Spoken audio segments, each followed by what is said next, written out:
What discriminates between investors who succeed and those who fail is ultimately their behaviour.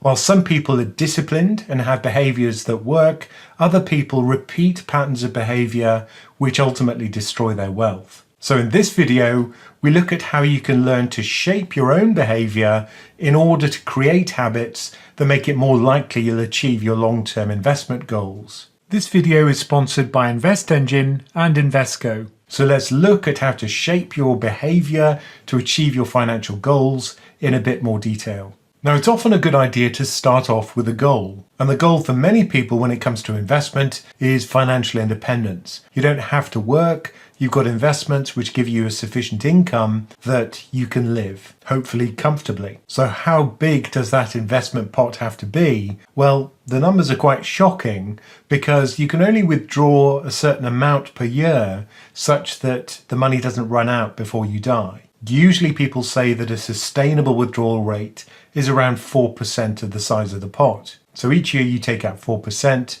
and that doesn't deplete your investment pot. In turn, that means that if you want an income which is around the UK average or a little bit higher, that's 40,000 a year, then you'd have to have a pot which is £1 million in size. And that immediately puts people off because they think, well, if I've got the median salary in the UK, which is £35,000 a year, then even if I save my entire salary for 29 years, that would only just be enough to have enough to retire. But of course, they have to spend money on bills and on all the other costs of life in order to live. So it seems as if they haven't got enough income to achieve that goal. However, as we'll see, if you are disciplined and you stay the route, that is probably sufficient. So what kind of behaviour is going to make us more likely to be able to achieve that goal? Well, this is where atomic investing comes in.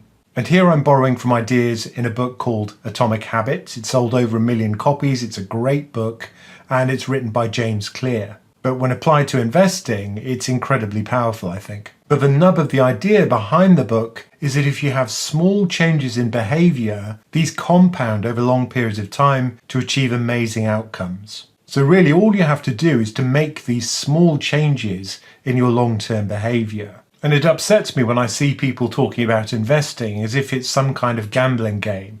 It really isn't for most people who succeed in investing. So these people will make out that if you just find some amazing opportunities, it could be single stocks, for a while it was cryptocurrencies, but these would essentially make enough money such that you could retire. So here we're looking for huge returns and very quick results. However, in order to get those huge returns, you have to take huge risks. And those kind of huge risks are more likely to destroy your capital, much more likely in fact, than to help you achieve your goals. So what I think chimes really well with these ideas from Atomic Habits is that you should be thinking long term. So what you really need to achieve your goals is a pattern of regular saving. Once you achieve that, then all you need is reasonable returns for a long period of time, and then it's very likely that you'll achieve amazing things. But as we've seen, if your goal is to have a pot of £1 million, it can be very daunting.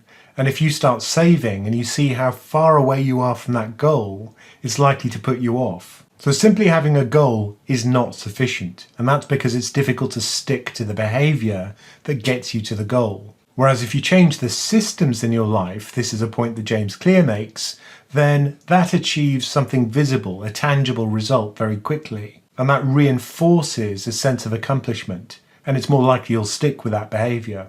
Now, people often get hung up about what it is they have to buy in order to achieve their goals. Which stocks should I buy? Which funds should I buy? It's actually not that complex because if you buy global stocks, they're likely to get you to where you need to be. Long-term historic returns for stocks have been very strong and very consistent. Of course, over a shorter period of time, like a year, 2 years, even 5 years, stocks can fall. But over your lifetime, over decades, they've consistently performed exceptionally well. Unfortunately now, you can buy literally all of the stocks in the world with a single fund.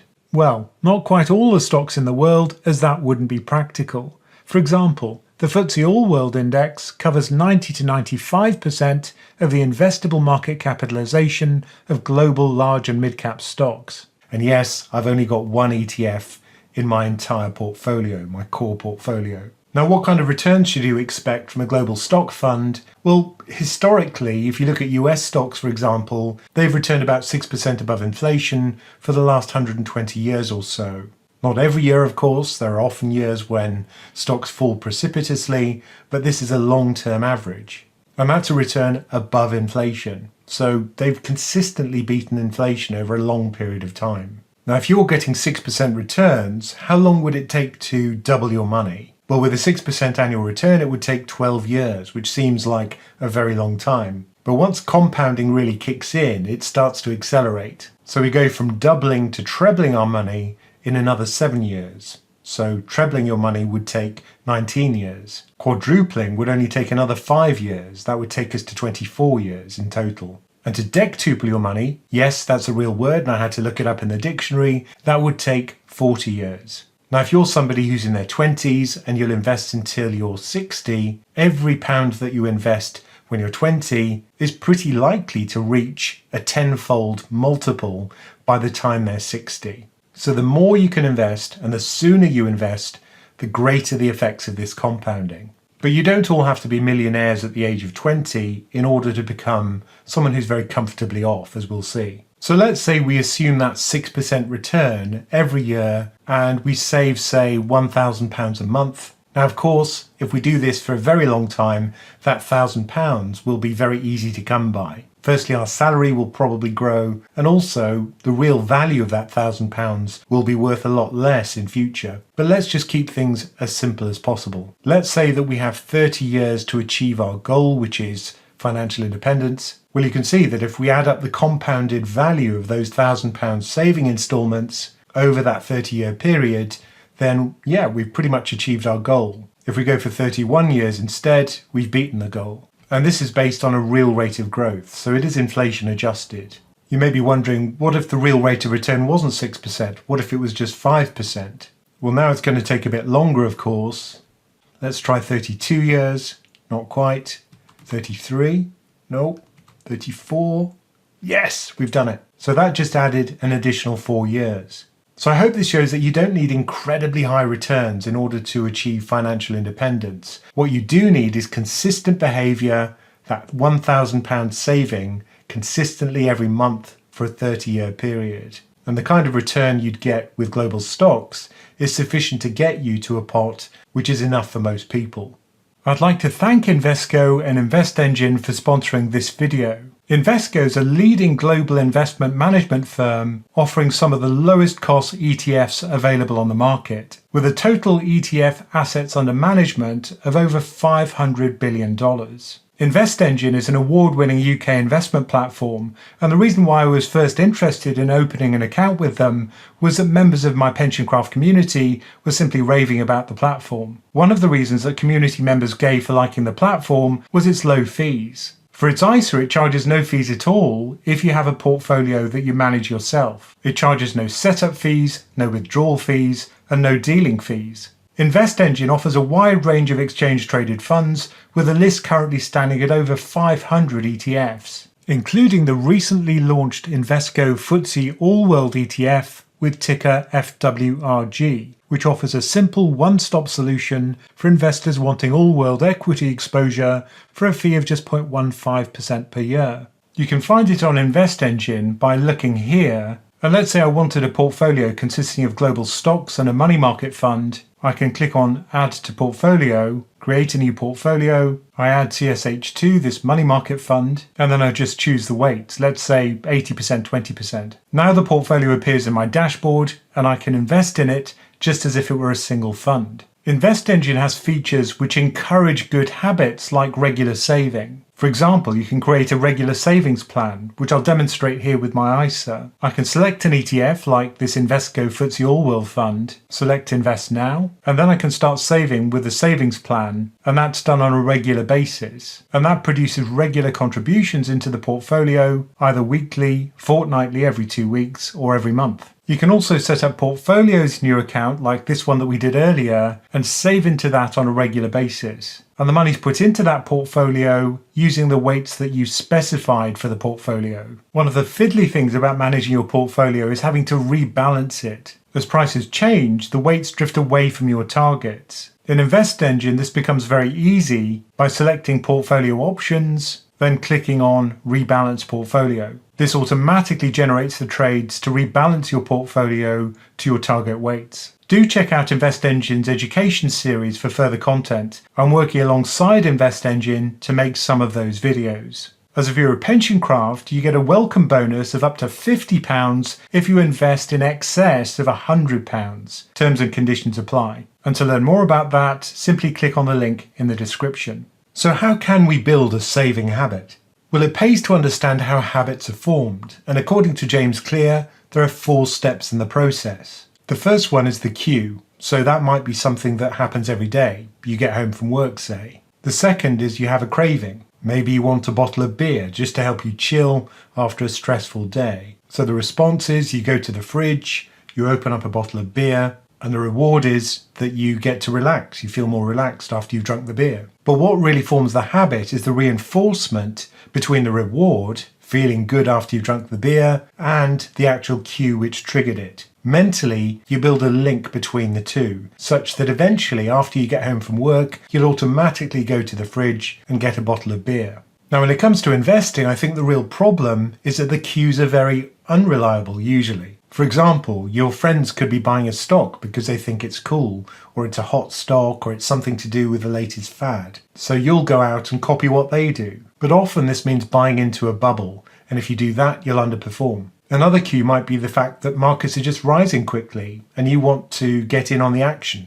You're driven by FOMO, fear of missing out. Or perhaps a financial influencer, like me, says that you should buy a certain thing. That's also usually not necessarily a good sign. They might have their own incentive for doing that. But even something like a fundamental cue, like a stock being cheap, the price to earnings multiples low, may not be a good timing signal. Often it's the case that stocks which are expensive carry on being expensive, and the ones which are cheap carry on being cheap. So ideally what you want to do is to ignore all these cues. What you really want to do is have that exposure to stocks long term, come rain or shine. That will almost certainly work best. Another point that Clear makes is that friction, the things which stop you from performing the right action, should be minimized. So let's say that you want to eat healthy food. Ideally, you'd place the celery right at the front of the fridge, ready to eat. And if there's a bad habit, you want to make it more difficult. You want to increase the friction.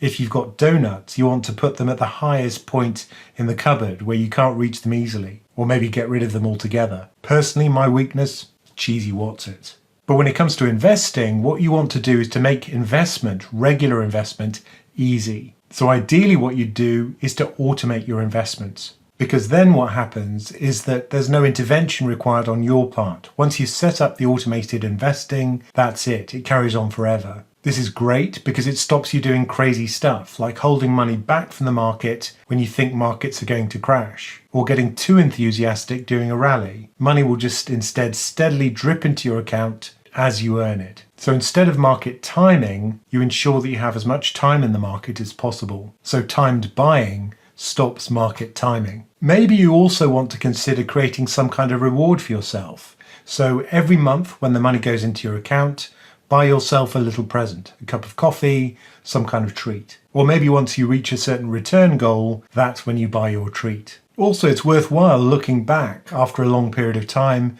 to see how far you've come. It's often quite remarkable once you get to about 5 years and beyond that. 10 years almost certainly, you'll be pleasantly surprised. Now, it often helps if you have a budget, and that's because if you are going to be investing in an automated fashion, then you don't want to invest too much per month, so you haven't got enough to live off. So once you know how much you're spending every month and how much you're earning, you can work out roughly how much you can comfortably save and invest. Ideally, have that come out of your money at the beginning of the month before you spend on luxury items. And if you can set it up as a direct debit and a regular saving with your broker, so much the better. And finally, regular saving can be cheaper, because if you are saving regularly, then you're not going to be continually trading in and out of funds. Even on commission-free investment platforms, that can still eat away at your capital. And that's because the buying price is always higher than the selling price, the bid-offer spread that's called. And as you trade in and out of stocks, you're going to be paying the difference between those two. And that can effectively be a drag on your returns. Remember, the goal of investing is not to make the brokers rich, it's to make yourself rich. The other point is that some investment platforms have a cheaper trading cost or no trading cost at all if you do invest regularly. Usually you have to tell them what portfolio to put the money into. Usually it's a fixed allocation, so much of this fund, so much of that fund. And then once that's set up, you can set it up so that the money automatically goes in with that set of weights. And because that simplifies their back-end processes, they pass on that cost reduction to you. So I really like this idea of modifying your own behaviour and trying to form these habits which produce better outcomes. And I think it applies really well to investing. Now, don't forget our offer from InvestEngine if you use the link in the description. And as always, thank you for listening.